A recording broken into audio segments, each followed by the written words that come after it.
Alright folks, I'm here to talk to you about a movie that I was really quite looking forward to, which turned out to be, well, you'll find out in this review, won't you? Welcome one and all, this is a review to Train to Busan presents Peninsula. Dun dun, Jobby. Hi, this is the long-awaited sequel to Train to Busan, even though it's not called Train to Busan 2. I don't know if that would really not make all that much sense, but it's got nothing to do with Busan, okay? We get there at the end of the first movie, spoilers. Yes, I will be having some spoilers in this. Spoilers for a movie that's a number of years old now, and spoilers for a movie that's a few weeks old, if not a few months old. Just came out there Monday, not this Monday, but last Monday being the 30th of November. And I was quite eagerly anticipating this, and I was like, oh cool, got this, waited to the weekend.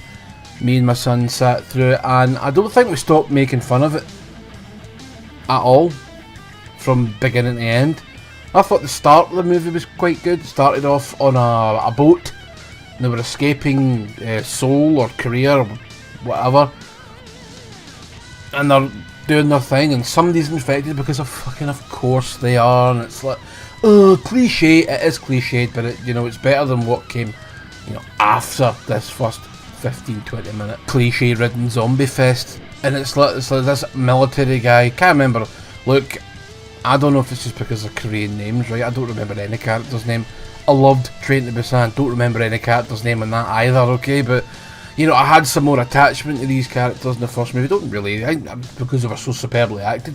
Other than that, I've no idea.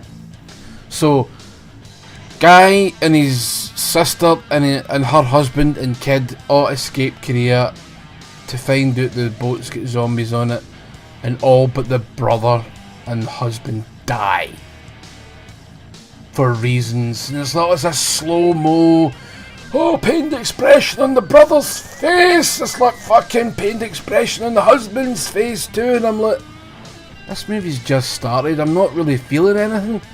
Considering the sister and the sister wife, sounds a bit wrong, doesn't it? Considering she just sat in her arse and did absolutely bugger out to save herself. Alright, the boy was bitten, and he's fucking convulsing on the floor, and his veins are all popping and exceeding.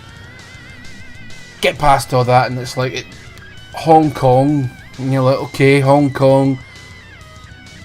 And that is when one of the biggest jarring moments happens, and that's with the English in the movie. And there's like, I'd say maybe 50 to 60% of this movie is in English, even though as much as that, but it's quite a bit more than I was expecting, and it's really jarring. There's English on the boat when he's speaking to the UN guys that are there to save them. It makes sense because the UN would be there to help in a crisis like that, fine.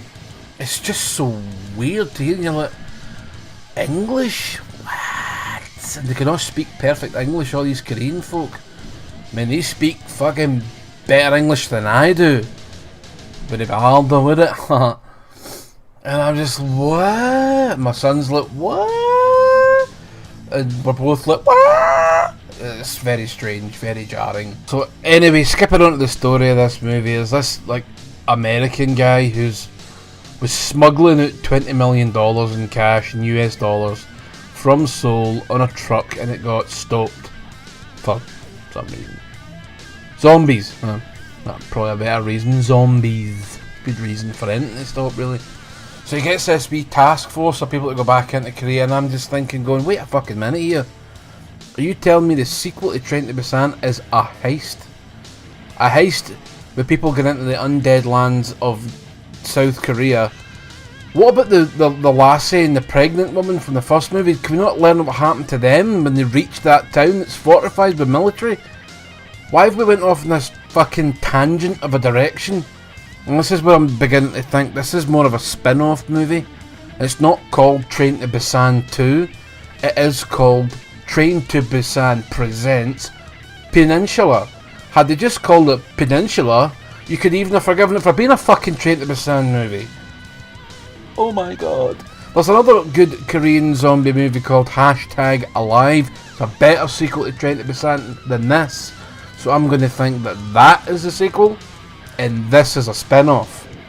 And my god, it is the weirdest move they've ever done. I just, I can't get my fucking thoughts correct here. The Train to Busan movie was thought out, thought-provoking, whatever. Quite atmospheric, quite claustrophobic.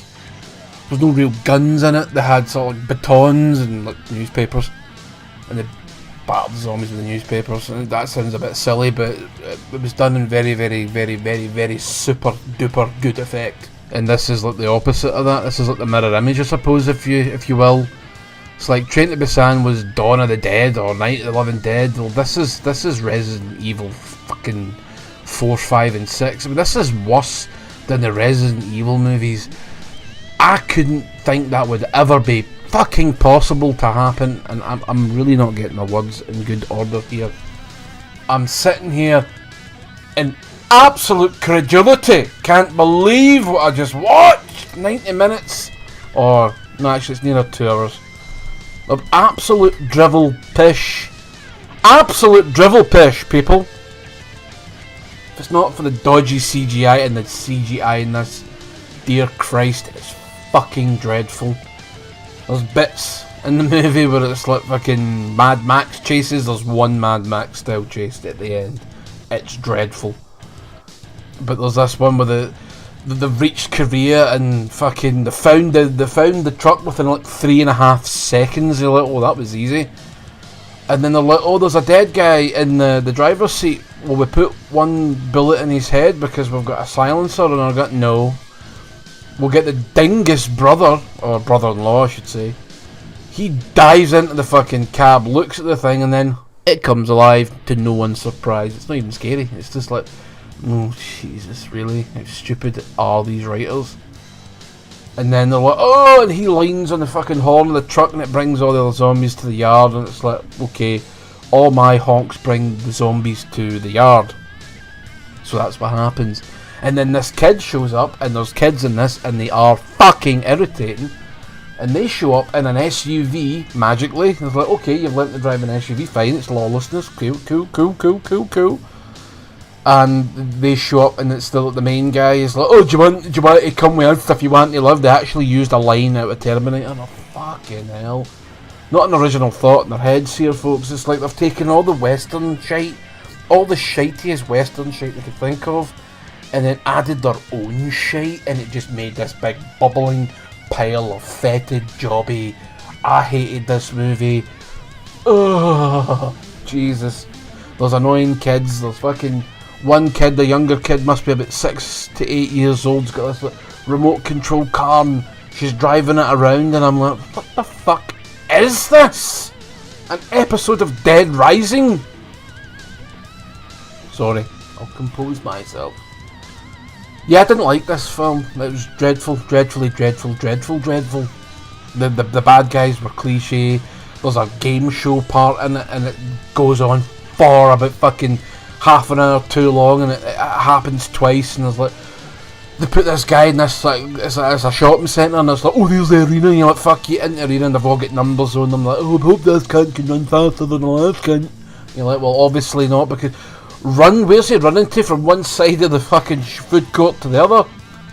Because there's really nowhere to run, it's just a fucking big room. And then they open the gate, and then there's like, oh, is there going to be like a horde of scary zombies? No, there's a clump of zombies, and they're on their back, and they're all meshed together, and I'm like, what is this? This is beyond fucking weird. Oh, I just want to bash my head into a wall. Yeah, it's not good. And I hope we get an actual Busan 2. Oh, train to Busan, bus to Busan, bus out of Busan, fucking plane to the next country. Anything's better than this. Also, it's steals from 28 Days Later. 28 Days Later, the UK's, the only place it's got this virus. So it's Korea, it's the only place it's got this virus. And they're quarantined, and we were quarantined, and it's like, really, you've copied everything. You've taken all the originality from the first movie and shoved it down the toilet and just copied everything that we've done and the Americans have done to far, far worse effect. Is this deliberate? Did you do this on purpose? Did you write this movie on purpose to make it look shite when you knew you were kicking our asses? Alright, 28 Days Later is a bloody good movie. The sequel is weak, but compared to this, it's a fucking masterpiece. I'm done. Cinema is over. Well, it really is now, anyway, because of the COVID-19 jobby. Apparently that buries your videos, but who fucking cares? Good night.